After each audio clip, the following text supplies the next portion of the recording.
Vamos a estudiar ahora el capítulo 7. Fíjense qué rápido se ve el tiempo, ¿verdad? Mari, voy a pedirte que por favor comencemos con una oración. Ok, muy bien, vamos a orar. Nuestro Padre Dios Todopoderoso, bendito y alabado sea tu nombre, Señor. Gracias te damos de nuevo por esta oportunidad que nos da, Señor, porque nos has cuidado también toda la semana, porque ya llegamos a las horas de tu sábado en el cual nosotros podemos relajarnos y poder gozarnos, Señor, en tu presencia y también en este estudio que tenemos, Señor. Te pedimos una bendición especial para cada uno de nuestros hermanos, amigos, familia que estamos conectados para este estudio y también una bendición especial para nuestra maestra, para que podamos, tu Espíritu Santo nos guíe y nos ilumine para poder entender el mensaje que tú tienes para nosotros y poder prepararnos, poder asimilarlo, poder ponerlo en práctica y poder compartirlo um, a, a todos, Señor. Gracias te damos en el nombre precioso de tu Hijo amado, Cristo Jesús. Amén. Amén. Muy bien, como decía, estamos estudiando el capítulo 7 del libro de Daniel. Y este estudio va a ser un poco más largo que los otros porque hay mucho detalle en este capítulo. Vamos a dividirlo, podríamos decir así, en tres partes. La primera sección va a ir desde el versículo 1 hasta el versículo 11, que va a ser la primera secuencia. La segunda secuencia la vamos a tomar del versículo 19 hasta el versículo 22, donde ya vamos, porque la primera sección tiene, a medida que vayamos estudiando, vamos a ver que tiene la descripción de la misma estatua de Daniel capítulo 2, pero ahora de otra manera. Siempre que veamos el libro de Daniel, siempre es la misma historia, nada más presentada de diferentes maneras y de una manera simple, y luego después va a ir con detalles mucho más grandes. Así que va a ir agregando detalles y detalles y detalles a la misma profecía que tiene que ver desde el tiempo de Babilonia hasta la venida de Cristo. ¿Se acuerdan ustedes la profecía de la estatua de los metales, verdad? Que es realmente pues los imperios del mundo y que termina con la venida de Jesús. Pues lo mismo va a suceder en esta, nada más que ahora presentada de diferentes maneras. En lugar de ser una estatua de metales, hoy se va a presentar a través de bestias, ¿verdad? Y eso es lo que vamos a ver ahora. Y la tercera secuencia, pues nos vamos a dedicar a la última de las bestias, que es la Roma, comenzando como Roma imperial para después convertirse en la Roma papal. Así que habiendo dicho esto, haciendo un recuento de lo que vamos a estudiar, vamos a ir al primer versículo. En el primer versículo, la palabra de Dios dice que en el primer año de Belsasar, rey de Babilonia, tuvo Daniel un sueño y visiones de su cabeza mientras estaba en su lecho. Luego escribió el sueño y relató lo principal del asunto. Ven que como ustedes pueden ver, que aquí nos está dando un dato histórico también, que cuando Daniel tiene este sueño es en la época de Belsasar, cuando todavía Babilonia está en pie. ¿Y por qué digo esto? Porque en el siguiente capítulo que vamos a ver la próxima semana, ya para entonces, cuando él tiene la experiencia, ya no existe Babilonia, ya ha caído bajo los medos y los persas. Así que vamos al versículo 2. Dice el versículo 2 que Daniel dijo: miraba yo en la visión de la noche, y he aquí que los cuatro vientos del cielo combatían en la gran mar. En ese versículo encontramos nosotros varios símbolos.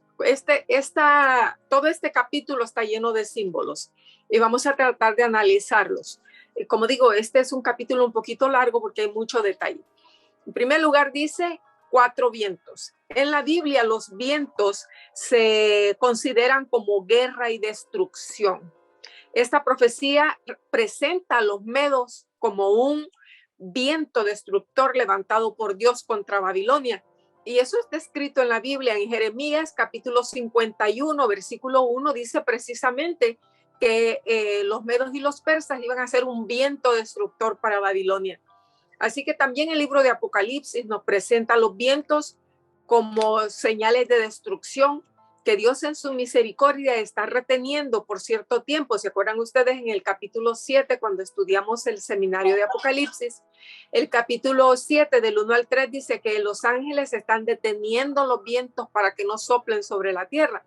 Así que siempre los vientos en la Biblia significan guerra y destrucción.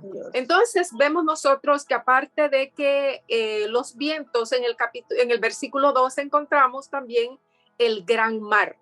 En la Biblia, el gran mar significa muchas aguas y el símbolo representa a los pueblos, muchedumbres, naciones y lenguas, como lo dice Apocalipsis capítulo 17, versículo 15. Ahí encontramos nosotros el significado. Y esto es importante porque los símbolos que vemos no tenemos que interpretarlos nosotros, sino que tenemos que buscarlos en la Biblia. La Biblia nos da la respuesta para que no nos equivoquemos. A veces usamos nosotros mismos la expresión, ¿verdad? Un mar de gente, decimos, ¿verdad? Pues el profeta Isaías también lo describe cuando en el capítulo 17, versículo 12, cuando dice que los pueblos harán estrépito como el ruido de muchas aguas, ¿verdad? Siempre en la Biblia nos dice pues que las muchedumbres, mucha gente, pueblos, ¿verdad? Muchos representan las aguas. Versículo 3, y 4 bestias grandes, diferentes las una de la otra, subían del mar. Como ya dijimos, pues, el mar representa de la gente salen estas 4 bestias. Pero ¿qué significan las 4 grandes bestias? El ángel le va a explicar a Daniel, porque si nosotros vamos un poquito más adelante, no lo vamos a ver ahorita porque vamos a avanzar después, pero en los versículos 16 y 17, la misma Biblia dice que un rey representa su imperio, ¿verdad? Y que los imperios representan, mejor dicho, las bestias representan imperios. Y es por eso que estos 4 reyes representan a sus respectivos reinos, tal como lo explica el ángel en el versículo 23 de este capítulo que estamos estudiando y lo vamos a ver más adelante. Así que en ese versículo, capítulo 7, 23 dice, la 4ª bestia será un 4º reino en la tierra. ¿Ven ustedes? Son reinos, gente que ha, podríamos decir, conquistado grandes porciones de la tierra, porque estos fueron los 4 grandes reinos que dominaron en el pasado, ¿verdad? Así que también vemos, si seguimos un poquito más adelante, en el versículo 4, encontramos nosotros a la primera bestia que dice, la primera era como león y tenía alas de águila. Yo estaba mirando, dice, hasta que sus alas fueron arrancadas y fue levantada del suelo y se puso enhiesta sobre los pies a manera de hombre y le fue dado corazón de hombre. Vemos nosotros aquí que esta primera bestia se la describe como un león y también con alas de águila. Acuérdense ustedes que el león es representado como el rey de los animales y la águila es la reina de las aves, ¿verdad? Entonces, ¿qué nos estaba queriendo decir estos símbolos? Estaba tratándonos de mostrarnos la majestuosidad que hubo en el imperio babilónico, ¿verdad? Estudiamos nosotros en el capítulo 2, que fue el imperio más rico que ha existido, donde el oro era pues lo único, la plata ni siquiera tenía valor, ni siquiera se usaba, ¿verdad? Así que era un reino majestuoso. La Biblia identifica a Babilonia como el león y el águila, y esos eran los símbolos que los representaban a ellos. Saben que el rey Nabucodonosor tenía leones en su trono, y en las paredes del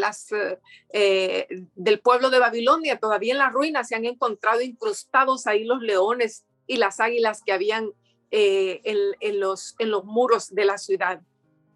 Además, la cabeza, la secuencia de estas 4 bestias, porque acuérdense que este es un paralelo con el capítulo 2. La cabeza de la estatua de Nabucodonosor es la que es paralela con esta bestia que nosotros estamos viendo ahí, ¿verdad?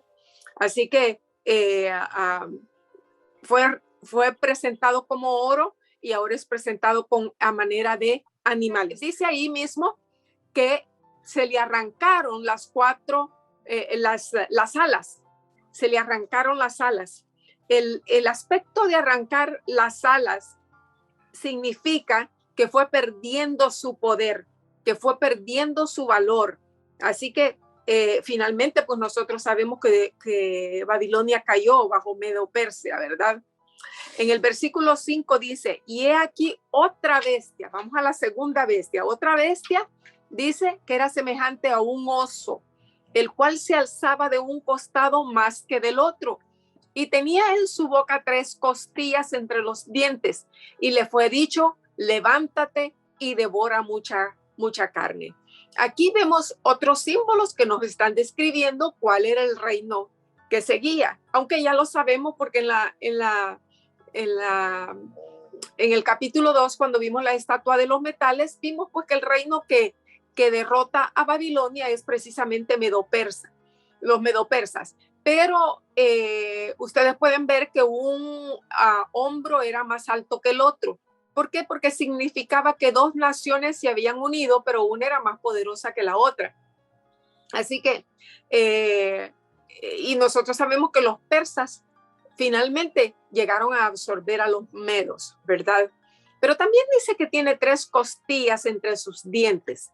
Este reino, este imperio, realmente significa esas 3 costillas, Egipto, Lidia y los medos, porque ellos tuvieron que vencerlos a ellos primero para después tomar todo el reino. Versículo que sigue, versículo 6. Luego dice que apareció un leopardo, ¿verdad? Y vemos nosotros que el versículo nos dice que después de esto miré y aquí otra bestia semejante a un leopardo con 4 alas de ave en sus espaldas. Tenía también esta bestia 4 cabezas y le fue dado dominio. Saben ustedes, queridos hermanos, todos estos son símbolos, 4 cabezas, 4 alas, ¿verdad? ¿Por qué? Porque nos está dando pistas para que veamos cuál es el reino que sigue. Aunque ya lo sabemos porque otra vez en el capítulo 2 vimos que después de los medo-persas, los griegos conquistaron el mundo, ¿verdad? Y esas 4 cabezas, así como sus 4 alas, en primer lugar, veamos que tiene 4 alas. Las alas siempre han representado velocidad, rapidez. Y si el reino de Babilonia, acuérdense que cuando vimos el león tenía 2 alas, pero el reino, el imperio griego se expandió con una gran rapidez increíble, el doble de rápido. En la mitad del tiempo en que se logró conquistar el mundo de los babilonios, Grecia lo logró. Tanto de que Alejandro Magno apenas tenía 33 años cuando falleció. Pónganse a pensar, era un jovencito, pero él había conquistado el mundo todavía cuando estaba en sus 20 años, ¿verdad? En una edad temprana, antes de cumplir 30 años, ya había conquistado el mundo. Lo hizo con una rapidez increíble. Así que saben que acerca de Alejandro Magno, un historiador escribió, era maestro en la combinación de varias armas. Enseñó al mundo las ventajas de las campañas de invierno. O sea que él atacaba en invierno. Vean ustedes, otros no lo hacían por temor a la nieve, pero él se las arregló para encontrar las ventajas a donde todos buscaban desventajas. Dice, el valor de la persecución lleva hasta lo sumo. El principio que se expresa así, marchar divididos pero pelear unidos. Él hizo esas estrategias de dividir varios grupos para atacar un pueblo, pero todos eran un solo frente, ¿verdad? Lo atacaban de diferentes lados.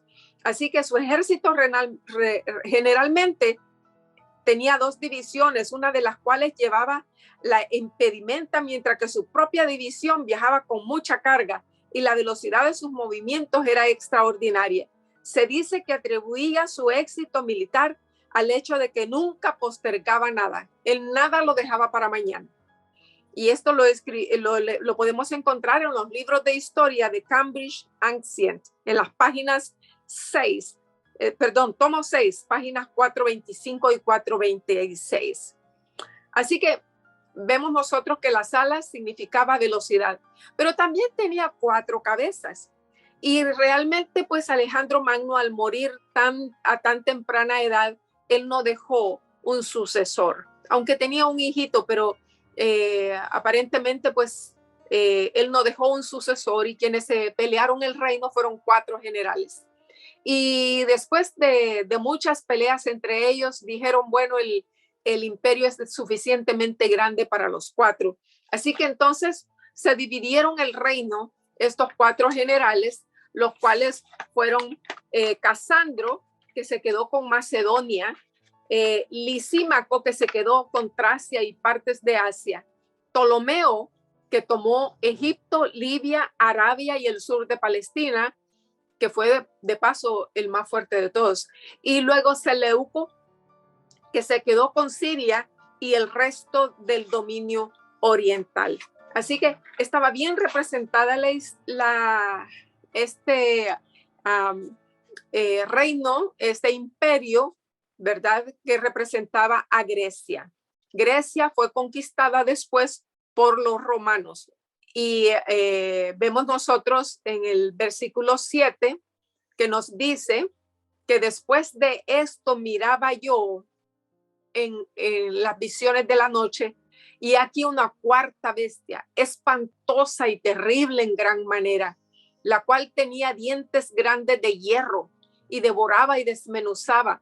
Las sobras aullaba con sus pies, y era muy diferente de todas las bestias que vi antes de ella, y tenía 10 cuernos. Como decía, Grecia fue conquistada por los romanos, y esta es la bestia que va a representar a Roma. Acuérdense que en la estatua de Daniel 2, Roma eran las piernas de hierro, y aquí nos dice que esta bestia tenía los dientes de hierro, ¿verdad? Y pues devoraba y desmenuzaba. Así que estamos cuando llega el tiempo de la decadencia del periodo de Grecia, ¿verdad?, que terminó realmente convirtiéndose en una provincia romana que después cambió el nombre de Acaya. Roma conquistó Galia, España, Macedonia, Grecia, Siria. Tenía por completo dominio en todos los pueblos que estaban a lo largo del Mediterráneo. Y todo esto pues lo podemos encontrar en libros de historia, no es nada nuevo. El hecho de que la bestia terrible y espantosa tenga unos dientes grandes de hierro, pues nos está hablando que es la similitud con las piernas de hierro de la estatua de Daniel. Y allá pues en la estatua vimos nosotros que el hierro representa a Roma. Además, decía acerca de la bestia que era terrible y espantosa, fuerte, la cual tenía unos dientes de hierro que devoraba. Roma recibía casi la misma descripción idéntica en el sueño de la secuencia, ¿verdad?, de estos metales. Dios nos presenta esta bestia terrible y espantosa con sus 10 cuernos, nuevamente en una visión. Vean ustedes otra vez, 10 cuernos. Allá en la estatua de Daniel encontramos 10 dedos que estaban mezclados de hierro con barro. Vamos a ver después las transiciones un poquito más adelante. Así que la bestia romana pues aparece con 10 cuernos. ¿Por qué? Porque después de que el reino es tomado por los romanos, cuando cae Grecia, entonces después que el imperio romano fue invadido, o podríamos decir atacado desde diferentes lugares por 10 pueblos, por 10 tribus, ¿verdad? Así que vemos otra vez otro paralelo, 10 cuernos, 10 dedos, ¿verdad? Estamos comparando la estatua de los metales con las bestias que estamos viendo acá para que se den cuenta que es la misma secuencia, la misma historia, nada más que Dios se lo está demostrando a Daniel ahora con mucho más detalles que como lo hizo en el capítulo 2. Así que de ese reino, del reino de Roma, iban a aparecer 10 reyes, ¿verdad? Que eso es en lo que se convierte en los 10 dedos de la estatua. Muy bien, en el capítulo 7 se nos da una descripción similar, ¿verdad? A este asunto. Nada más que ahora vemos en la estatua de Daniel está mezclado el barro con el hierro. Esa es la diferencia y ya vamos a ver por qué hay esa transición. Así que esas 10 tribus bárbaras en el Imperio Romano representan esos 10 cuernos y nosotros vamos a ver un poquito más lo que los historiadores nos dicen, ¿verdad? Acerca de estos reinos y de estos cuernos y de estos dedos de la estatua. Nosotros sabemos que esas 10 tribus, podemos ir a la historia y encontrar que en primer lugar fueron los anglosajones que formaron Inglaterra, los francos que formaron Francia, los germanos que llegaron a convertirse en Alemania, los lombardos que forman lo que ahora conocemos como Italia, los suevos Portugal, los burgundios Suiza, los ostrogodos, los érulos y los vándalos fueron destruidos. Después, porque pues, vamos a ver ahí, dice que desmenuzaba las obras y era muy diferente de todas las bestias que vi antes de ella y tenía 10 cuernos. Vamos al versículo 8 para que veamos qué va a suceder entonces con los cuernos. Dice, mientras yo contemplaba los cuernos, he aquí que otro cuerno pequeño salía entre ellos y delante de él fueron arrancados los 3 cuernos de los primeros. Y he aquí que este cuerno tenía ojos como de hombre, una boca que hablaba grandes cosas. Como decía, así como hubo transición de Roma a los pies de la estatua y se convirtió en 10, también aquí va a haber una transición. De los 10 cuernos, 3 son arrebatados. Y ya dije que fueron los ostrogodos, los érulos y los vándalos que fueron destruidos por, ya vamos a estudiar un poquito más en este capítulo. Voy a hablar un poquito más adelante, pero aquí la transición es que desaparecen 3 cuernos para aparecer uno que primero es chiquito, pero después va a crecer y tiene muchas características, las cuales también vamos a analizar, como es el que tenía ojos de hombre, boca que hablaba grandes cosas.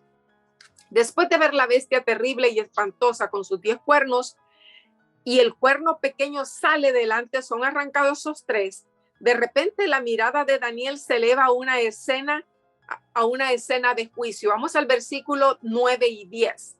Porque dice Daniel que estaba yo mirando, él estaba todavía mirando a la bestia esta, o sea que todavía estaba Roma ahí.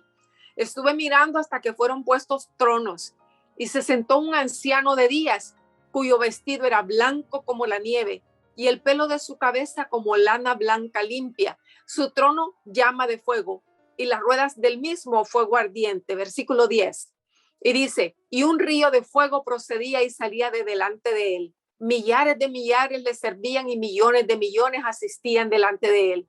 Y aquí está el juicio. El juez se sentó y los libros fueron abiertos. O sea que es durante la época de Roma cuando comienza el juicio. Para nosotros como adventistas del séptimo día, que somos los que predicamos que el juicio de Dios ya llegó, porque nuestro mensaje es el mensaje de los 3 ángeles, ¿verdad? Vemos nosotros de que hoy en día se está llevando a cabo el juicio, porque cumpliéndose de acuerdo a la secuencia de las profecías que el Señor nos ha dejado. Apocalipsis también nos menciona, pues, ¿verdad? Cuando esta bestia será arrojada al fuego, porque va a ser destruida al final. Y eso es lo que vimos nosotros en la estatua de Daniel, que después de las piernas y los dedos aparece la roca que va a destruir todos estos reinos, incluyendo al último. Y entonces, ¿verdad? Como la bestia será arrojada al fuego. Así que, en otras palabras, la última parte, la Roma, que está representada por 2 piernas en la estatua, una pierna es la Roma imperial y la otra la Roma papal, ¿verdad? Está bien representada en la estatua. En el capítulo 7, que estamos estudiando hoy, pues se nos está presentando la misma historia.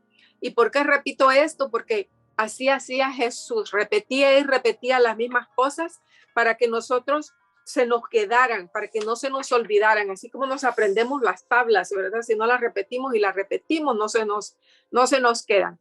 Así que entonces, como decía, pues en el capítulo 2 hay una transición, pues a las piernas de hierro puro se agrega un nuevo elemento, que es el barro, ¿verdad? que se convierte en los 10 dedos de la estatua. Así también la cuarta bestia que estamos estudiando hoy, que representa otra vez a Roma, es vemos nosotros que sufre esa transición, que aparece primero con 10 cuernos, pero después sale otro cuerno pequeño. Y entonces vemos el cambio de lo que va a suceder. Y de esta manera los 10 cuernos en realidad pues se convierten en 7, ¿verdad? Porque 3 fueron arrancados. Viene ahora en medio de ellos el cuerno pequeño, que va a estar vivo o funcionando o pugiente hasta la venida de Jesús. Así que después de que se termina el juicio, ¿verdad? Y ya vimos pues la escena del juicio aquí en Daniel capítulo 7, versículos 9 y 10. Y sabemos que al terminar el juicio, se le quita el poder a la bestia y el reino de Dios es establecido, que hace el mismo paralelo con la estatua de Daniel, cuando la roca golpea los pies de la imagen y todo es destruido y se establece el reino de Dios.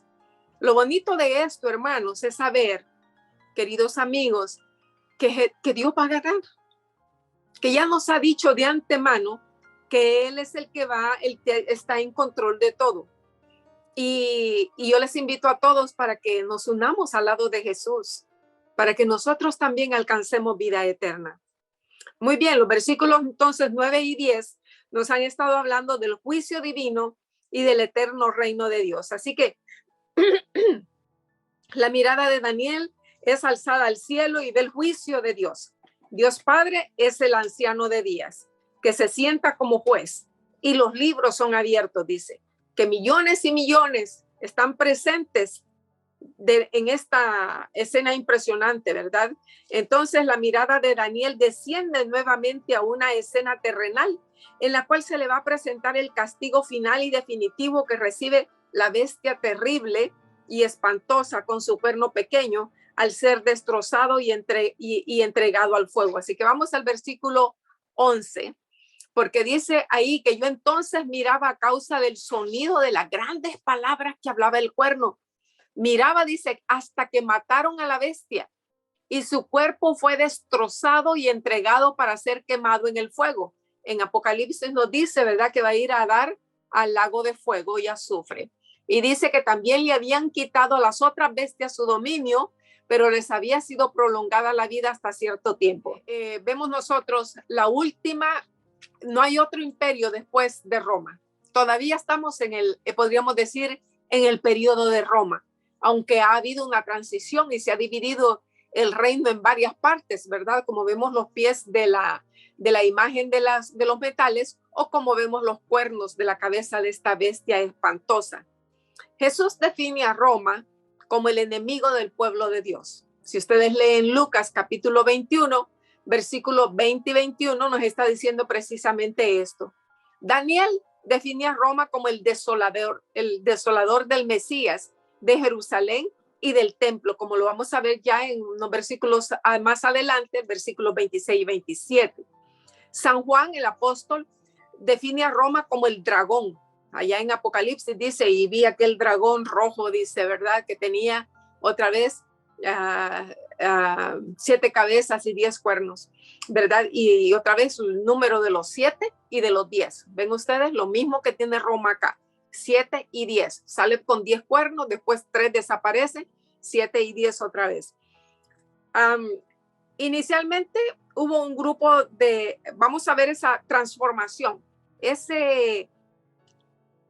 transición de la Roma imperial a la Roma papal, porque es importante que nosotros comprendamos. Hay muchas personas que no saben estas cosas.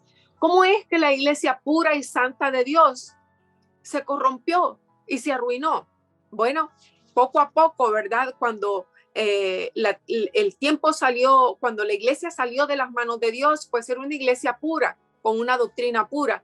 Pero a medida que fueron perseguidos, a medida que fueron pasando los años, ya para el año 300, en el siglo IV, en la época de Constantino, vemos nosotros que hubo otra transición de la iglesia. Cuando la iglesia hace podríamos decir, concesiones con el César, que en aquel entonces era Constantino, y entonces acepta ahora 2 días como día de reposo, un domingo y el sábado.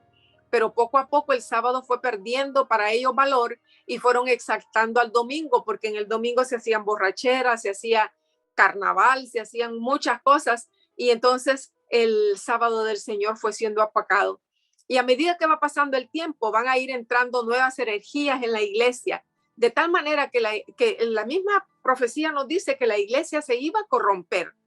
Inicialmente, por ejemplo, habían ancianos, o que también se les llama obispos en la iglesia, ¿verdad? En cada congregación y en cada iglesia cristiana. Pero luego fueron, y de paso, esta gente eran personas piadosas, personas que amaban a Cristo. Se trataba de personas reconocidas como íntegras e idóneas para ese cargo, ¿no? Pero en el siglo IV hubo un cambio y ya solo hubo un anciano. En lugar de haber un grupo de ancianos, ya solo había uno, que era el obispo de la iglesia o de la congregación cristiana, ¿verdad? Y ellos llegaron a ejercer funciones políticas aparte de sus funciones religiosas. Así que iba viendo esa transición. Luego hubo obispos sobre obispos y los obispos de las ciudades más importantes luchaban por la supremacía. Y en Occidente era la ciudad de Roma y en el Oriente eran las ciudades de Constantinopla. Porque lo que sucedió es esto: Constantino, él fundó, o podríamos decir, creó Constantinopla. Le puso Constantinopla porque él se llamaba Constantino. Y él dijo, desde aquí voy a reinar.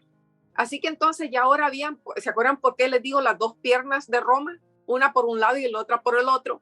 Así que entonces Constantinopla llegó a ser la ciudad de Oriente, y en Occidente el mismo Constantino le dio poder al obispo de Roma para que se quedara a cargo de la otra, por decir así, de la otra pierna, ¿no? La Roma estaba dividida en 2 partes. Y entonces los obispos de las 4 ciudades más importantes del Oriente fueron llamados patriarcas. El más poderoso entre ellos en la supremacía fue el patriarca de Constantinopla, que le llamaban la Nueva Roma, porque la antigua Roma era donde estaba el Papa y Constantinopla era la Nueva Roma.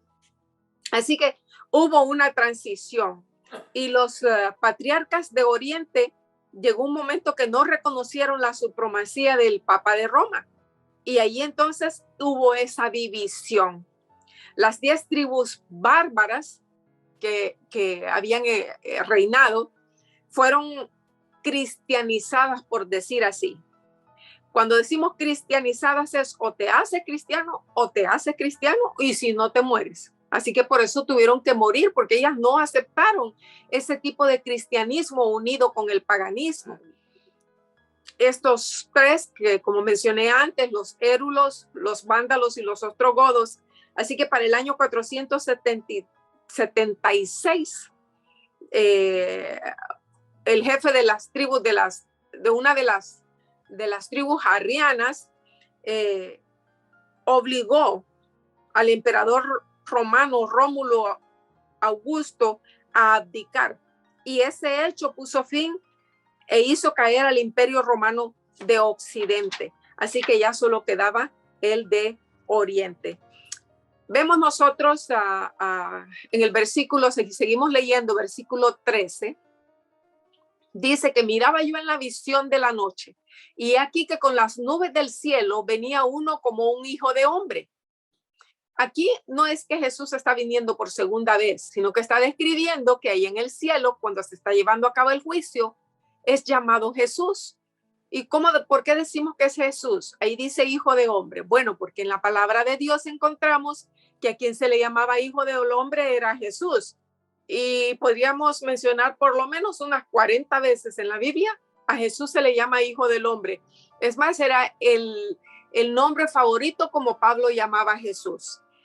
Por ejemplo, Mateo 17, 22 y 23 dice que estando ellos en Galilea, Jesús les dijo, el Hijo del Hombre será entregado en mano de los hombres. ¿Ven? El mismo Jesús se llama él solito Hijo de Hombre.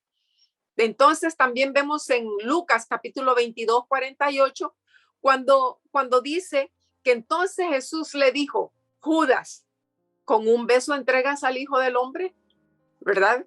Y por decir uno más, en Lucas 19:10, el mismo Señor Jesús dijo, porque el Hijo del Hombre vino a buscar y a salvar lo que se había perdido. Así que en la Biblia, al Hijo del Hombre es Jesús. Y si lo sustituimos, entonces quiere decir que mientras estaba viendo la escena del juicio, Jesús llega. Vino, dice, hasta el anciano de días. El anciano de días es el Padre. Y le hicieron acercarse delante de él. Y dice que a Jesús le fue dado dominio, gloria y reino para que todos los pueblos, naciones y lenguas le sirvan. Su dominio es dominio eterno, que nunca pasará. Y su reino, uno que jamás será destruido. Y yo digo, amén. Lo mismo que nos dijo en la primera profecía de capítulo 2, cuando de aquella piedra cortada sin mano se hace un monte, ¿verdad? Que es el reino de Dios, y ese no pasa, permanece para siempre. Y sin embargo, desaparecen todos los otros imperios que antes habían habido. Y se me turbó el espíritu, dice Daniel, en medio de mi cuerpo, y las visiones de mi cabeza me asombraron. Él estaba espantado por lo que había visto. Dice, me acerqué a uno de los que asistían y le pregunté la verdad acerca de todo esto. Y me habló y me hizo conocer la interpretación de las cosas. Y aquí viene el ángel y le va a dar la interpretación. Le dice, estas 4 bestias son 4 grandes reyes que se levantarán en la tierra. Y ustedes saben que un rey representa un reino, ¿verdad? Porque no hay rey sin reino. Así que Dios mismo le empieza a dar la interpretación. Versículo 18. Dice, entonces, después recibirán el reino los santos del Altísimo y poseerán el reino hasta el siglo eternamente y para siempre. Y como yo siempre digo, el héroe de la historia de Daniel, de todo el libro de Daniel, es Jesús. Jesús siempre gana. Jesús es el que va a hacer que junto con aquellos que hemos abrazado esta fe tan hermosa, tan bella que tenemos, un día vamos a reinar eternamente al lado de nuestro Señor Jesús. Y qué hermoso que la Biblia nos revela eso para que tengamos esperanza, para que a pesar de las angustias que pasamos en este mundo, no nos demos por vencidos, sino que sigamos adelante, porque Dios es el que está a cargo de todo esto. Nosotros pues no nos queda más que humildemente seguir a nuestro Salvador. Jesús va a triunfar. Versículo 19. Dice, entonces, fíjense que Daniel ha visto toda la visión, pero él tiene un deseo saber acerca de esa 4ª bestia, porque era tan diferente de todas las demás, porque era espantosa en gran manera, que tenía esos dientes de hierro y uñas de bronce que devoraba y desmenuzaba y las sobrajullaba con sus pies. Él estaba enfocado en esa bestia. Versículo 20. Hay que notar que Daniel ni siquiera pregunta por el juicio ni por el reino eterno de Dios, aunque eso es fascinante, pero él ha quedado súper impactado con esa bestia porque no entendía, ¿verdad? Y lo que le intrigaba era precisamente poder descifrar esa bestia terrible y espantosa con todos esos sus cuernos y cabezas que tenía. Así que Daniel quiere saber más acerca de eso. Y dice, asimismo, dice acerca de los 10 cuernos que tenía en su cabeza y del otro que le había salido, delante del cual habían caído 3. Este mismo cuerno tenía ojos y boca que hablaba grandes cosas y parecía más grande que sus compañeros. Daniel está intrigado por lo que está viendo, pero él quiere saber más. Yo me imagino que muchas cosas, Daniel, a pesar de la interpretación que el ángel le da, pero todavía él no entendió. No, estas profecías eran escritas para nosotros. Nosotros sí las entendemos ahora, porque Jesús desenmascara aquel imperio que destruirá con sus ejércitos la santa ciudad como tus enemigos, ¿verdad? Nosotros sabemos que el diablo odia a la iglesia de Dios y que el diablo va a usar a esta bestia para querer destruir al pueblo de Dios. Recordemos además que Herodes ya lo trató de hacer a través de la Roma, porque Roma era la que estaba reinando en la época de Jesús. ¿Cómo mandó a matar a todos los niños, verdad? Por queriendo buscar a Jesús, queriendo, como dice el dragón que quería devorar al niño. De muchas maneras vemos nosotros la misma historia a través de toda la Biblia, para que nosotros la entendamos, para que podamos tener esa luz. La mayoría de la gente no tiene esta luz, no conoce, no sabe, no los podemos juzgar, pero sí podemos compartir lo que nosotros sabemos para que ellos también sepan. Saben, a través de las edades siempre ha sido el diablo queriendo destruir y ha usado diferentes instrumentos. En el pasado usó todas esas naciones, pero esta bestia era diferente a todas las demás. Porque si ustedes recuerdan, Nabucodonosor, al final de cuentas, él reconoció que Dios era el dueño de todo y que no había Dios como él. Si nosotros vamos a Medo-Persia, vemos lo mismo con Ciro y con Darío, que finalmente dieron hasta decretos que nadie debiera de hablar mal del Dios de Daniel, ¿verdad? Pero esta bestia era espantosa en gran manera. Vamos al versículo 21. Entonces dice, y veía yo que este cuerno hacía guerra contra los santos y los vencía. Y hasta que vino el anciano de días y se le dio el juicio de los santos y al Altísimo, y llegó el tiempo y los santos recibieron el reino. Dice que esta bestia hace guerra contra los santos, que los vence. ¿Por qué? Porque vamos a ver, he hecho un pequeño, podríamos decir, explicación, un resumen acerca de este cuerno que se llega a convertir, ¿verdad? La transición entre la Roma imperial a la transición de la Roma papal, así como las piernas de la estatua trascienden a convertirse en 10 dedos, ¿verdad? Que son las naciones europeas que nosotros conocemos.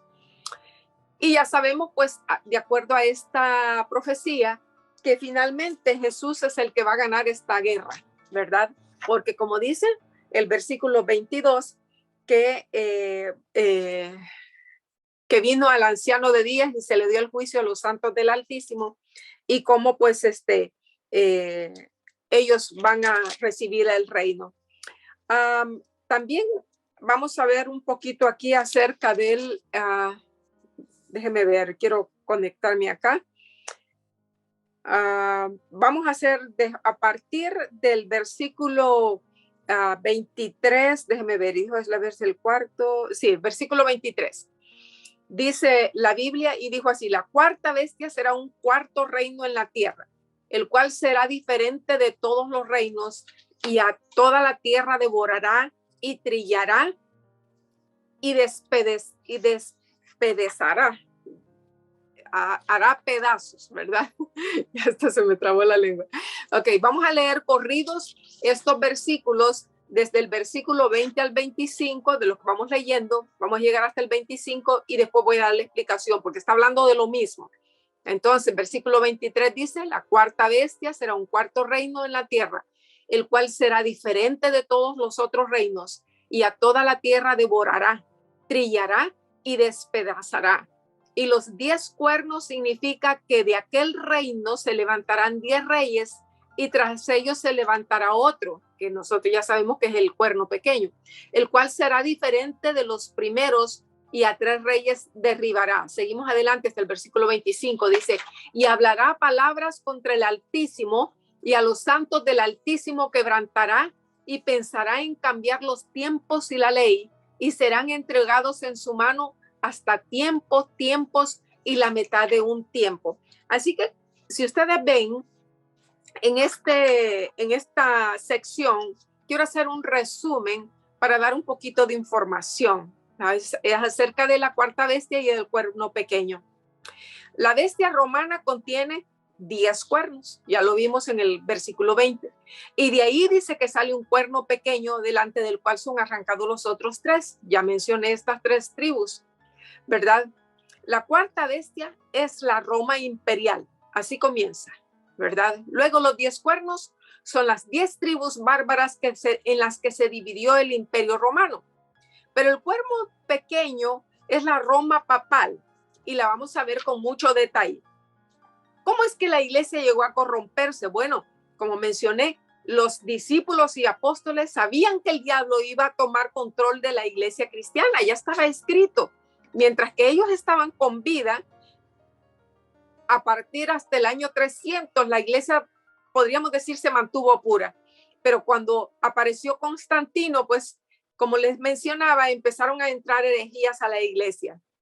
Y lo dijo el apóstol cuando dijo, pero yo sé, en Hechos capítulo 20, versículo 29 y 30, dice, porque yo sé que después de mi partida entrarán en medio de vosotros lobos rapaces que no perdonarán el rebaño. Y de vosotros mismos, fíjense, de la misma iglesia, de vosotros mismos se levantarán hombres que hablen cosas perversas para arrastrar tras sí a los discípulos. Y luego en segunda de Timoteo, capítulo 4, versículo 3 y 4 dice, porque vendrá tiempo cuando no aguantarán la sana doctrina, sino que teniendo comezón de oír, se amontonarán maestros conforme a sus propias concupiscencias y apartarán de la verdad el oído y se volverán a las fábulas. En Gálatas capítulo 1 dice, estoy maravillado de que tan pronto os hayáis alejado del que os llamó por la gracia de Cristo para seguir un evangelio diferente. Y no es que haya otro evangelio, dice, sino que hay algunos que os perturban y quieren pervertir el evangelio de Cristo. Mas si aún nosotros o un ángel les anunciare otro evangelio, dice, diferente al que les hemos anunciado, que sea anatema. Anatema quiere decir maldito. Como antes hemos dicho, también ahora lo repito, dice Pablo, si alguno os predica un evangelio diferente del que habéis recibido, que sea maldito, que sea anatema. Así que vamos a ver que el cuerno pequeño tiene 7 características y quisiera que las viéramos porque es importante, las menciona Daniel, ¿verdad? En primer lugar, dice que delante de él son arrancados 3 cuernos. Y mientras yo contemplaba, dice, los 10 cuernos, he aquí que otro cuerno pequeño salía entre ellos. Y delante de él fueron arrancados 3 cuernos primeros. Entonces, dice Daniel, yo tuve deseo de saber acerca de los 10 cuernos que tenía en la cabeza y del otro cuerno pequeño que le había salido, delante del cual habían caído 3. Así que ya mencioné antes, los érulas cayeron en el año 493 después de Cristo. Los vándalos fueron sometidos, o mejor dicho, desaparecidos, porque desaparecieron, los mataron a todos en el año 534 después de Cristo. Y los ostrogodos fueron destruidos por completos en el año 538 después de Cristo. Y cuando digo esto, pues es que les daban la alternativa, o te conviertes al cristianismo o mueres. Y ellos preferían morir porque decían, preferimos el infierno a este cristianismo, porque realmente eran asesinos, ¿verdad? Así que lo que el cristianismo hizo, y en este caso la iglesia católica, dice que inventaron o se crearon, mejor dicho, lo que nosotros hoy conocemos como las guerras santas, que de santas no tenían nada.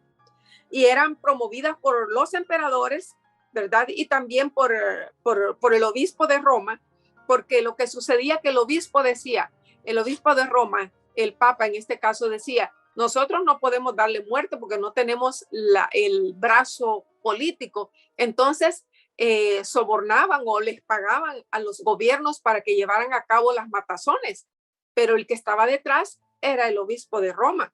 Así que aquellos que no se sometieron, pues fueron destruidos, acabaron con ellos. Otra característica del cuerno pequeño es que tiene un tiempo definido. Dios le ha puesto un tiempo definido, como ustedes pueden ver en esa diapositiva, que dice que le dieron tiempos y la mitad de un tiempo. O sea que en total eran 1260 días que en profecía se cuentan por años, porque así se nos ha enseñado en la palabra de Dios, tanto en el libro de Ezequiel 4, versículo 6 dice, te acostarás sobre tu lado derecho una segunda vez, llevarás la maldad de la casa de Judá 40 días, día por año te lo he dado. O sea que un día significa un año. Así que se le iba a dar permiso a este cuerno pequeño para que operara durante 1200 años. Óigame, eso es bastante tiempo. Y durante ese tiempo, murieron infinidad de personas, millones de personas. Nunca, ni siquiera todas las guerras juntas que han habido en la historia de este planeta han sido capaces de matar tanta gente como lo fueron las dichosas guerras santas. Así que, pero vemos nosotros que este cuerno pequeño tiene un tiempo determinado. Dios le puso 1260 años. Y en el año 538, cuando fue arrancado el tercer cuerno que era opositor a la iglesia, de esos tres cuernos que cayeron, comenzó la soberanía papal a partir del año 538. Y vamos a ver nosotros que si contamos los 1260 años y le agregamos 538, nos va a llegar precisamente al año 1798. Y ustedes se preguntarán, ¿qué ocurrió en ese año?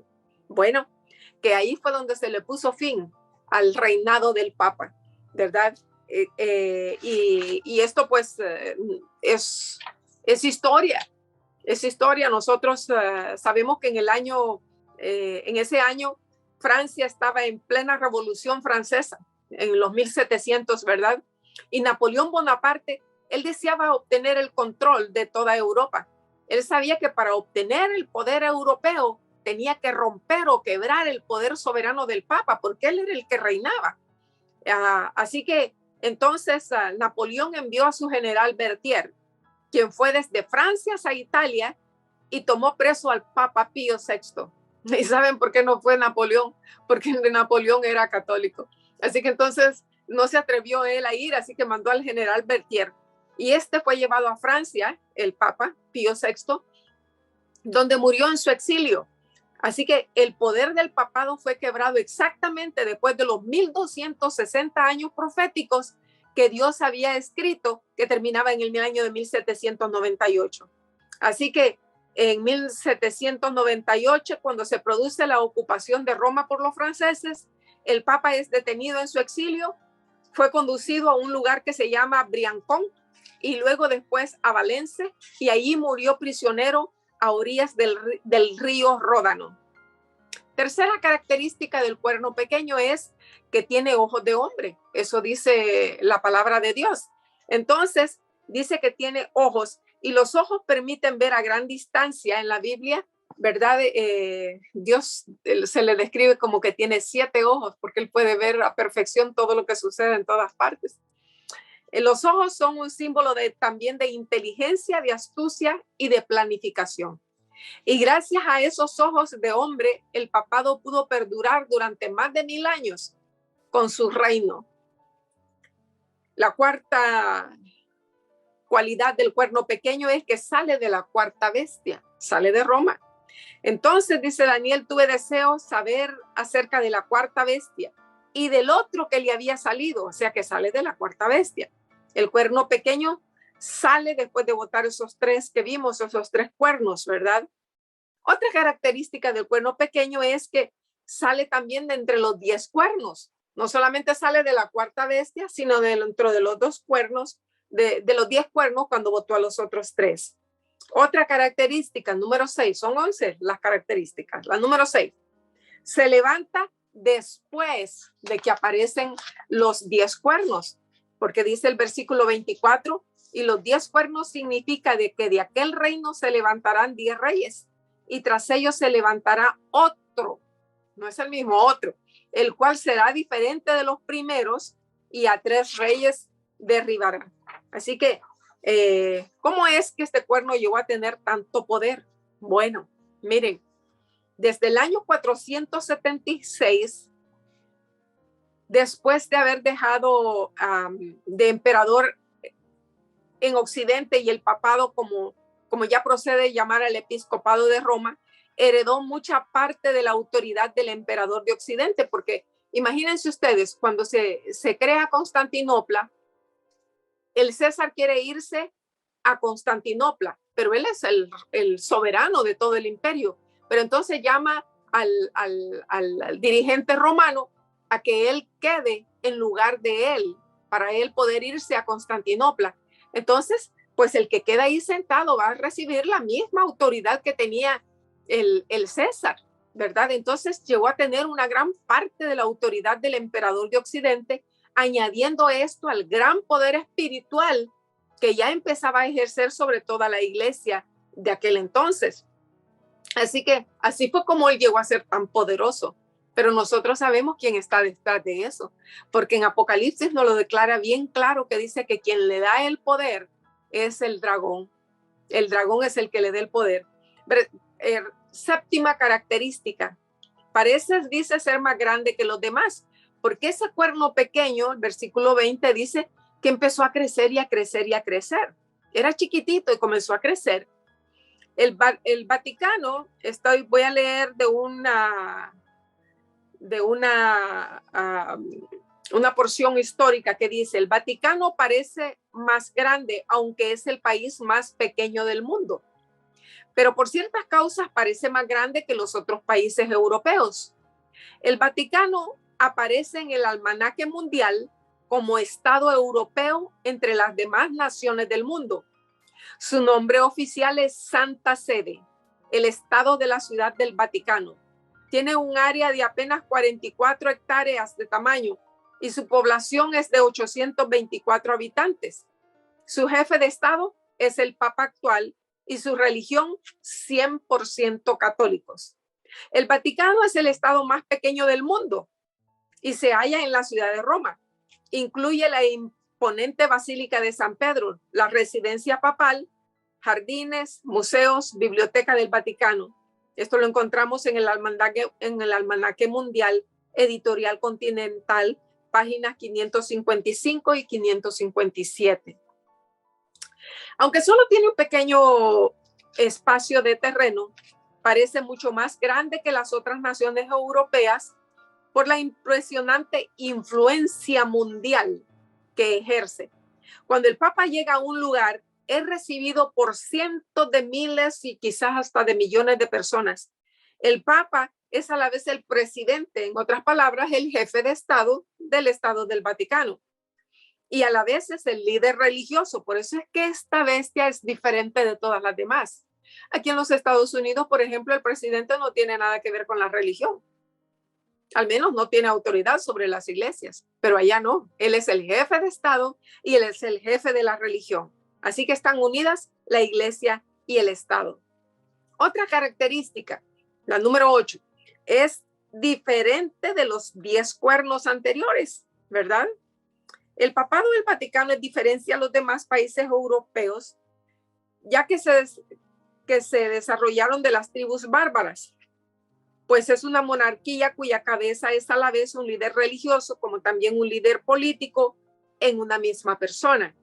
De esta manera, el papado vaticano es la unión perfecta entre la iglesia y el Estado. Ningún otro país europeo tiene esta estructura o esta característica. Además, ningún otro país europeo ni del mundo consiste únicamente de habitantes de una misma religión, pero en el Vaticano sí, 100%, ahí no hay ningún protestante, no hay ningún que profese ningún budista, ninguno de otra religión. O sea que es diferente de todos los demás. Característica número 9. Hace guerra contra los santos, dice Daniel 7, 21 y 25, que hace guerra contra los santos y los vence, y a los santos del Altísimo quebrantará. Aquí está diciendo que esta bestia es enemiga de la iglesia verdadera de Dios. Dice, gracias a la unión de la iglesia y el Estado, o sea, la política y la reunión, el papado puede dictar leyes o pudo en el pasado dictar leyes religiosas e imponerlas durante los 1260 años que reinó. Así que si tenía la capacidad de perseguir, torturar y matar a todas aquellas personas que no compartieran la misma fe católica romana. Y ese es el caso que nosotros podemos ver a través de todas partes, aun cuando vinieron aquí a las Américas. Aquí los que vinieron a las Américas a descubrir y a conquistar nuestros países eran católicos. Y saben, venían los sacerdotes con ellos y obligaban a los indígenas a que se convirtieran al cristianismo, mejor dicho, al catolicismo, y que si no, pues eran vendidos como esclavos o algunos eran muertos, ¿verdad? Bajo el papado de la Edad Media se inició la terrible y espantosa Inquisición. Esa ha sido una de las de las pesadillas más grandes que el mundo ha tenido, en la que se manifestó de diferentes formas y en diferentes lugares. Podríamos decir el episodio más oscuro que la historia humana haya visto, y fue creado por el Vaticano en Roma. La Inquisición es un tema que hoy en día está siendo ignorado por masas en general y ocultado por la Iglesia en gran medida. No se enseña casi en las escuelas, o no se menciona, o se menciona así de pasadita nada más, y en las universidades, pero la Inquisición fue tan diabólico que difícilmente, no tendría yo el tiempo suficiente para explicarles a ustedes las cosas que se hacían en la Inquisición, pero que se mataron a millones y millones de personas. Millones de cristianos fueron perseguidos, encarcelados, torturados, estrangulados, quemados vivos, quebrados, descuartizados, despedazados, cortados por la mitad, ahogados, enterrados, tirados al mar, tirados a las fieras, etcétera, etcétera. Es espantoso hacer una lista de las cosas. Ese tribunal, la Inquisición, fue establecido en la época medieval por la Iglesia con el propósito de combatir, entre comillas, la herejía, porque para ellos herejía era que no fueran católicos, ya eran herejes con solo el hecho de no ser católicos. La Iglesia aceptara el uso de la autoridad secular, de las penas físicas y del método inquisitorio como medios para suprimir la herejía. Alejandro III, en el Concilio de Tours en 1163, instó a los príncipes seculares a enjuiciar a los herejes, a apresarlos y a confiscarles sus propiedades. Eran animados a confesar sus errores. El error de ellos era no ser católicos. Y con ese fin, Inocencio IV permitió el uso de la tortura.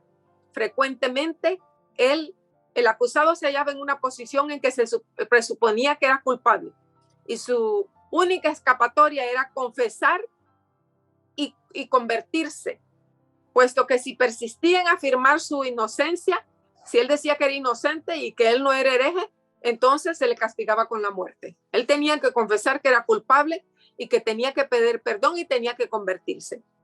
Y en algunos casos, cuando los perdonaban, realmente lo que hacían era cambiarle el tipo de muerte nada más. Si en el último minuto se retractaba el pobre infeliz, entonces era estrangulado antes de ser quemado. El que rehusaba confesar, entonces era quemado vivo. Y ese holocausto humano estaba hecho en el nombre de Cristo. Se daba por concluido el proceso inquisitorial. La mayoría de los autos tuvieron lugar en España, pero también hubo muchos en América Hispana. Como digo, nuestros indios fueron masacrados. Los lazos que tenían las sotanas de los padres, con esos los azotaban a los indios. En Lima se celebró el primer auto oficial en el año de 1573, en México en 1574 y en Cartagena en 1610. Después seguían celebrándose hasta el fin del dominio español. Los pobres indios hispanoamericanos, pues se cree que de cada 100, 75 murieron. Qué tremendo, ¿verdad? Por profesar una fe contraria a la religión de Roma.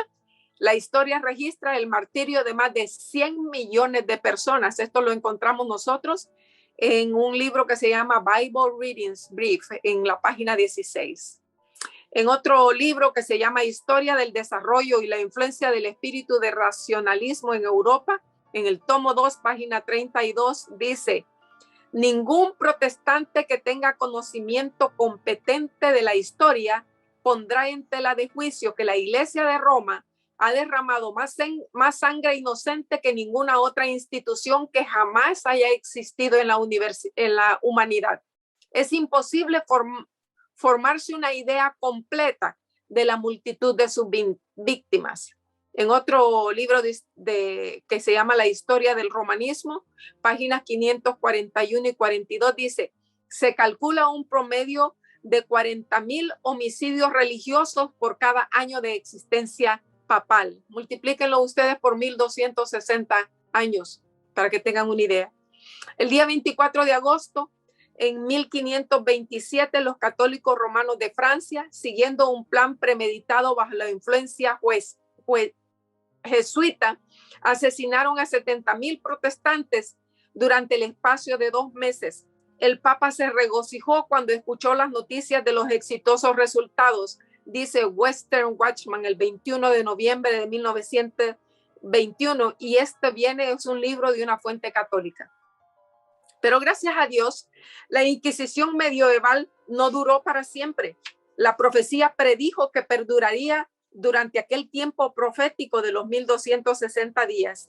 Y durante esos años, los santos del Altísimo fueron entregados en la mano del poder papal.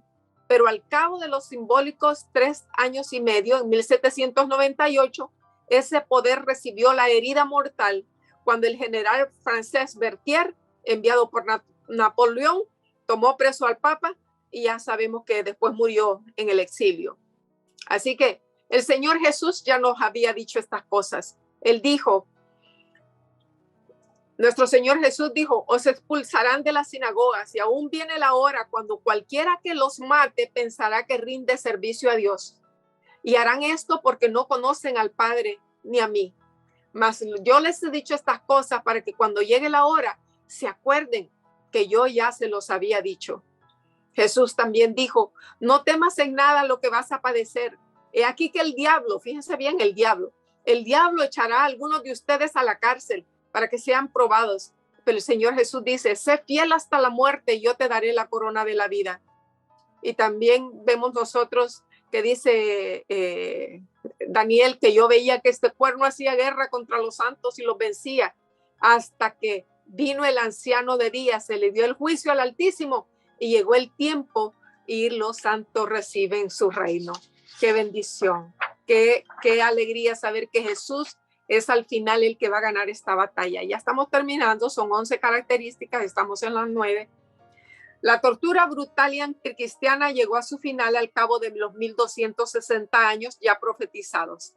Y los santos dice Daniel 7:25, y los santos del Altísimo quebrantará y serán entregados en su mano hasta tiempos y la mitad del tiempo.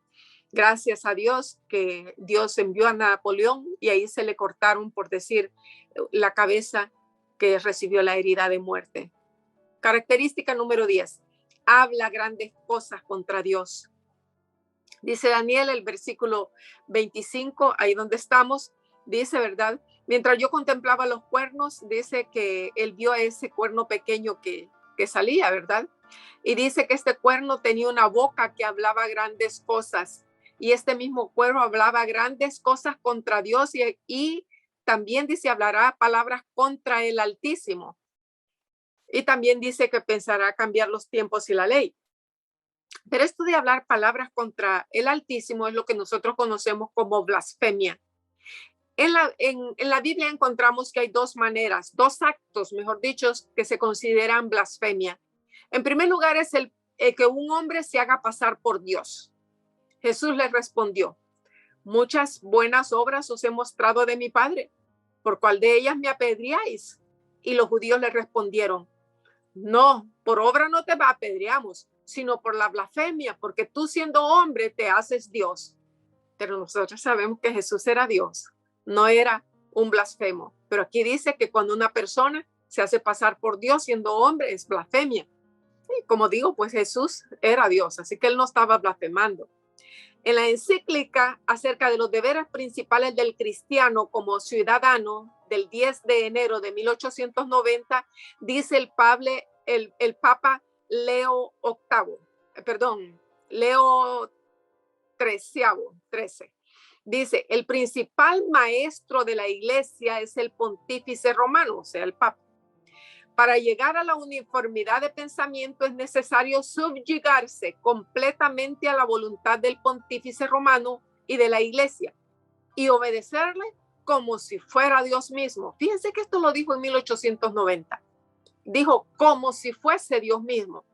Pero apenas 4 años después, se escribe, dice, el 20 de junio de 1894 declaró el Papa Leo XIII, el mismo Papa: nosotros los papas tomamos en este mundo el lugar del Dios omnipotente. Ya él ya se puso en lugar de Dios. La palabra de Dios nunca ha dicho eso. La palabra de Dios dice que Jesús, cuando se iba a ir, les dijo: yo me voy, pero les enviaré un consolador, al Espíritu Santo, el cual estará con ustedes. Jesús dejó un representante, pero es el Espíritu Santo, no un hombre.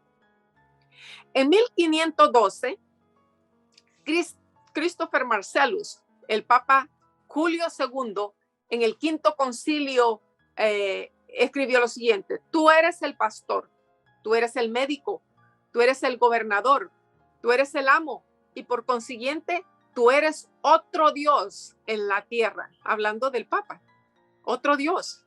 No hay dioses. El Señor dijo: Dios, un solo Dios hay. Y puedo leer tantas otras, voy a leer nada más una más.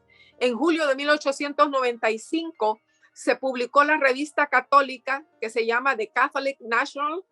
Lo que sigue: el Papa dice, no es solamente el representante de Jesucristo, sino que es el mismo Jesucristo ocultado bajo el velo de la carne. Con razón Daniel había dicho que iba a hablar palabras contra el Altísimo. La otra forma de hacer blasfemia es decir que un hombre puede perdonar pecados. A Jesús se le dijo que era blasfemo porque le dijo al paralítico: tus pecados te son perdonados, ¿verdad? Y los fariseos le dijeron: ¿quién puede perdonar pecados sino solo Dios? Bueno, Jesús, obviamente, él no fue blasfemo porque él era Dios en la tierra, ¿verdad? Pero este pasaje nos muestra que cualquier persona que presume poder de perdonar pecados comete blasfemia. Y ahora yo les voy a decir una cosa: hay 2 niveles de perdonar pecados, porque el mismo Dios nuestro nos dijo que debemos perdonar a los que nos ofenden, ¿verdad? Perdonar al prójimo es una orden divina. Es más, el Señor dice: yo no te perdonaré a ti los pecados si tú no perdonas a tu hermano.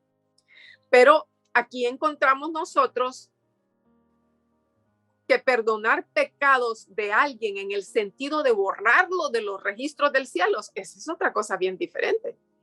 Pero eso es lo que se atribuye al cuerno pequeño. La Iglesia Católica creó la absolución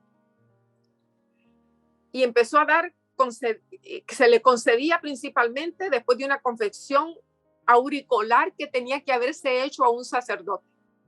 Y después el sacerdote le decía: ego te absolvo, que quiere decir: yo te absuelvo de tu pecado, te lo perdono, ya no tienes pecado. También las indulgencias fueron creadas por la Iglesia Católica. La mayoría de las indulgencias eran concedidas por el Papa y eran aplicables para sacar a las almas del purgatorio, que de hecho el purgatorio no existe en la Biblia, pero es otro invento también del paganismo que entró a la Iglesia. Otras indulgencias pueden ganarse mediante el cumplimiento de condiciones prescritas y contemplando un acto definido, es decir, salvación por obras, cosa que tampoco existe en la Biblia. La única salvación nosotros la obtenemos gracias a que Jesús murió en la cruz y derramó su sangre por nosotros. Así que la palabra absolución o indulgencia no aparecen en la palabra de Dios. Son términos inventados por el poder papal para otorgar el perdón a sus fieles que creen en ella o que pagan dinero. Indulgencias pueden ser concedidas por el Papa, los obispos, los cardenales, a quienes, por ejemplo, recién, si ellos rezan determinada oración, entonces dicen, te pueden perdonar. O si visitan determinado santuario, te pueden perdonar. Utilizan ciertos objetos de culto, entonces sí, te podemos perdonar. O que realicen ciertos peregrinajes o cumplan con otros rituales. Por eso vemos nosotros personas desangrando sus rodillas, de rodillas, yendo, caminando, haciendo peregrinaciones y haciendo tantos sacrificios, queriendo ser perdonados de sus pecados.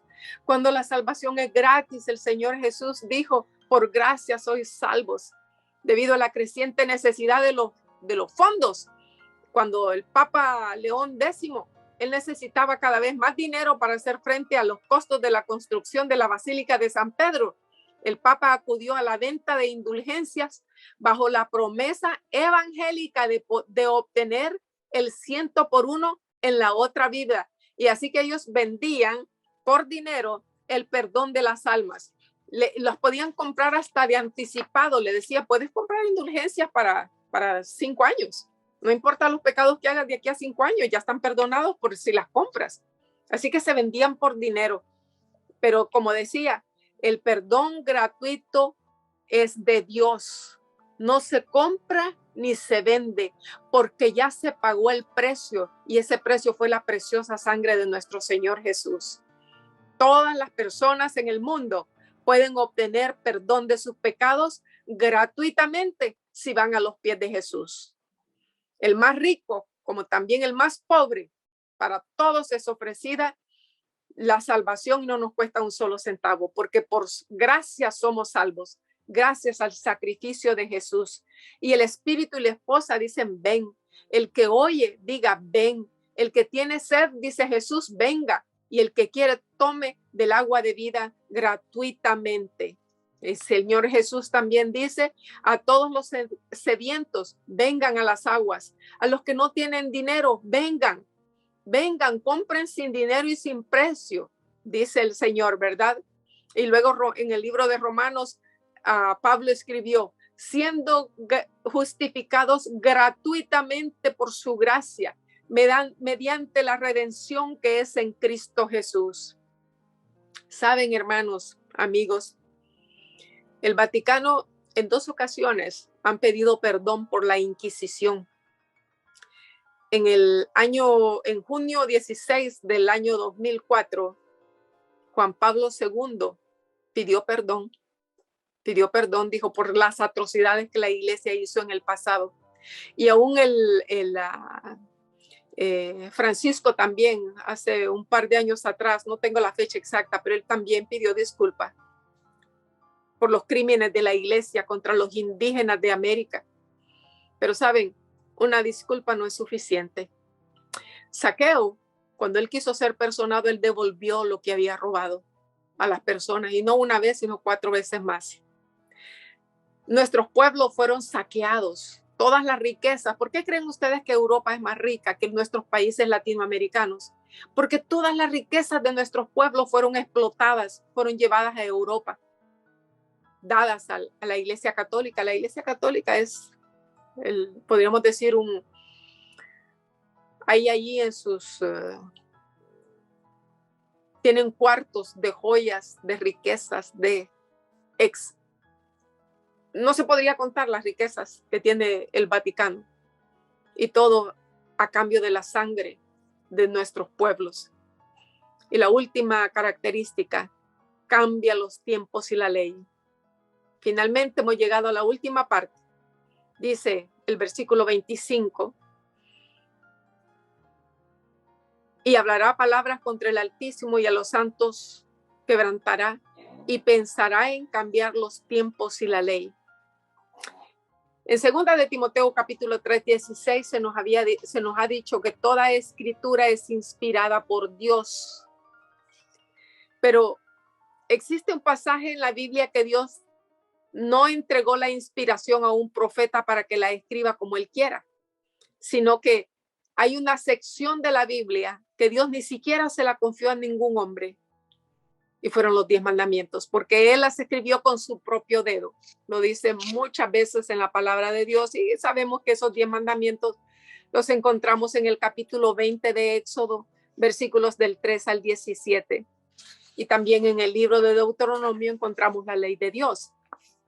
Pero esa ley de Dios que nosotros tenemos en la Biblia no es la misma que se enseña en el catecismo romano. Porque resulta que los 2 mandamientos más largos de la Biblia son el segundo y el cuarto. Y esos son exactamente los 2 que ha cambiado la iglesia romana. Uno, porque habla acerca de las imágenes. Y como ellos tienen imágenes, dijeron, no, pues hay que quitarlo porque no nos conviene. Y el otro, pues el que tiene que ver con el asunto del sábado, ¿verdad? Así que lo que hicieron realmente fue que el mandamiento que prohíbe las imágenes lo quitaron, y es por eso que el tercer mandamiento de la Biblia llegó a ser el segundo en el catecismo, y el cuarto mandamiento de la Biblia llegó a ser el tercero en el catecismo, y así sucesivamente. Pero el problema es que entonces solo quedaban 9 mandamientos. Pero para camuflar el problema y que nadie se diera cuenta, el Vaticano decidió entonces dividir el 10º mandamiento de la Biblia en 2, convirtiéndolos en 9º y 10º. Y eso es lo que se les enseña ahora a los catequistas, ¿verdad? Pareciera que se están aprendiendo los 10 mandamientos, pero no es así. Así que ya Daniel lo había dicho en esa revelación, pensaría en cambiar los tiempos y la ley. El cuarto mandamiento, que es el del sábado, que pasó a ser el tercero en el catecismo, le llamaron santificarás las fiestas. Claro que el mandamiento no dice así, ¿verdad? Sino que dice acuérdate del día de reposo para santificarlo. 6 días trabajarás y harás toda su obra, etcétera, etcétera. Pero aquí, cuando el catecismo, cuando ponen santificarás las fiestas, ¿a qué fiestas se estarán refiriendo? Bueno, pues se están refiriendo al descanso dominical, ya no sabático, sino dominical. Cuando el Papa se refiere a los 10 mandamientos, nunca se está refiriendo a los 10 mandamientos de la Biblia, sino que se está refiriendo a los 10 mandamientos que ellos cambiaron en el catecismo. ¿Saben que en el concilio 373, en el año de 1416, el Papa dice, el Papa puede modificar la ley divina, ya que su poder no es de hombre, sino de Dios, y él actúa en lugar de Dios sobre la tierra? Fíjense, él se toma el derecho de cambiar la ley de Dios. El Vaticano y el Papado dice abiertamente que él cambió el sábado por el domingo. Vean ustedes en el sábado cristiano de este libro en 1893, dice, por más de 1000 años antes de la existencia de un solo protestante, por virtud de su misión divina, la iglesia cambió el día de reposo del sábado al domingo. Estaba hablando desde antes de la reforma, porque la reforma fue en el siglo XVI, pero ellos habían cambiado ya el sábado por el domingo desde hacía mucho tiempo antes. Pregunta, ¿tiene usted alguna otra manera de probar que la Iglesia Católica tiene el poder para instituir días festivos de precepto? Y la respuesta es esta. Sí, si ella no tuviese semejante poder, no hubiera podido hacer todo en lo cual los religiosos modernos están de acuerdo con ella. La Iglesia no hubiese podido sustituir la observancia del domingo, el primer día de la semana, por la observancia del sábado, el 7º día. Un cambio para lo cual no existe autoridad en las Escrituras, escribió Esteban Keenan en el Catecismo Doctrinal, página 176. En otro libro que se llama El Catecismo Doctrinal, edición 1957, dice, nosotros observamos el domingo en vez del sábado porque la Iglesia Católica transfirió la solemnidad del sábado para el domingo. Y yo digo, Dios nunca le ha dado permiso a nadie que cambie. Es más, la palabra de Dios dice que si le pones o le quitas, dice, si le pones, yo voy a mandar las plagas sobre ti, dice el Señor. Y si le quitas, yo voy a quitar tu nombre del libro de la vida. Eso dice el Señor, que no toquemos su palabra. En otro libro que se llama también, que es el libro Catecismo Doctrinal, de la edición de 1957, la página 50, dice, nosotros observamos el domingo en vez del sábado porque la Iglesia Católica transmitió la solemnidad del sábado para el domingo.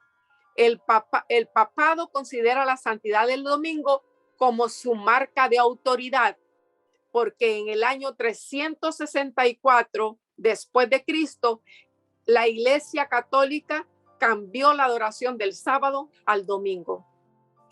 Hay que recordar el importante hecho que hemos estudiado, hermanos, de que el día domingo se le llama primer día de la semana en la Biblia.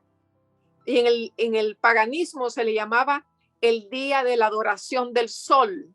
En inglés, aquí en los Estados Unidos se llama Sunday, que quiere decir día del sol. Jesús dijo, porque también vosotros quebrantáis el mandamiento de Dios por vuestra tradición. La tradición.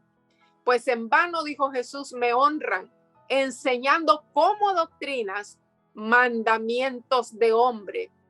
Mateo capítulo 15, ¿verdad? Versículos 3 y 9. San Pedro también dijo, pero hubo también falsos profetas entre el pueblo, como habrá entre vosotros falsos maestros que van a introducir herejías destructoras y aún van a negar al Señor que los rescató, atrayendo sobre sí mismo destrucción repentina. Y muchos seguirán sus disoluciones por causa de los cuales el camino de la verdad es blasfemado. Y miren lo que dice Pablo en Colosenses capítulo 2:8. Mirad que nadie os engañe por medio de filosofías y huecas sutilezas según las tradiciones de los hombres, conforme a los rudimientos del mundo y no según Cristo. ¿Cómo logró esto la Iglesia Católica, hermanos? Porque prohibió la Biblia y su lectura. Saben, en 1199 el Papa Inocencio III, que de Inocencio no tenía nada, prohibió la lectura de la Biblia en reuniones privadas. Esa prohibición equivalía a una prohibición general para los laicos de leer la Biblia. Ellos decían, no, los laicos no pueden leer la Biblia, no la entienden. Que se las lee un sacerdote, pero ellos no leían la Biblia, sino que solo les enseñaban tradiciones. Y después Inocencio III en el año 1200 hizo quemar las Biblias de manera pública, especialmente las que tenían traducción al francés, porque no querían que se publicaran las Biblias en otros idiomas. Así que decretó una prohibición general para todos los laicos de tener una Biblia. Era pecado tener una Biblia en su casa. En 1234, o sea, 5 años después, en el sínodo de Tarragona, los obispos españoles prohibieron, según el decreto del rey Jacobo I, que a todos es prohibido tener una Biblia. La población tenía 8 días para entregar sus Biblias para ser quemadas. Y si no la entregaba, era considerado hereje y entonces ellos eran quemados en la hoguera. En el 1376, el Papa Gregorio XI ordenó que toda literatura acerca de la Biblia fuera subyugada al liderazgo de la Iglesia. Hermanos, podría seguir, pero sé que el tiempo nos ha avanzado bastante. Quiero que se queden con los versículos 26 y 27, Mari, si los podemos ver, porque dice, pero se sentará el juez y le quitarán su dominio para que sea destruido y arruinado hasta el fin, y que el reino y el dominio y la majestad de los reinos debajo de todo el cielo sea dado al pueblo de los santos del Altísimo, cuyo reino es eterno y todos los dominios le servirán y obedecerán. Pronto, hermanos, amigos, vamos a terminar esta pesadilla.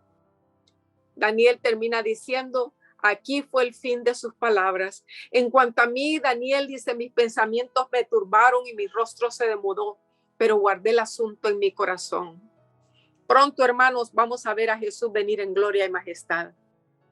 Toda esta pesadilla que vivimos en este mundo va a desaparecer. El reino le pertenece a nuestro Dios y pronto vendrá a reclamar a sus santos. Pidámosle al Señor que tanto ustedes como yo estemos listos para encontrarnos con nuestro Salvador. Que nadie nos arrebate ese libro precioso que nosotros tenemos y no lo tengamos en nuestra gaveta, sino que tengámoslo aquí en el corazón y en nuestra mente.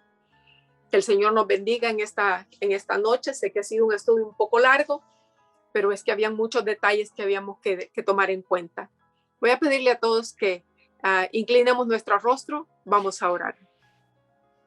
Querido Padre que estás en el cielo, te damos gracias por tu palabra hermosa y bella, Señor, que nos revela que tus profecías, Señor, nos indican el camino para que sepamos nosotros serte fieles y podamos ser salvos. Apártanos del mal. No dejes que nos engañen, Señor, sino que seamos nosotros estudiosos de tu palabra para que te conozcamos mejor. Gracias por tu Espíritu Santo, que es a quien tú has dejado como representante en esta tierra para guiarnos y conducirnos a ti. Perdónanos, Señor. Quédate con nosotros en este sábado glorioso. Lo pedimos en el preciosísimo nombre de nuestro Señor Jesús. Amén. Amén. Pasen todos buenas noches, que el Señor los bendiga. Un abrazo a todos. Feliz sábado. Feliz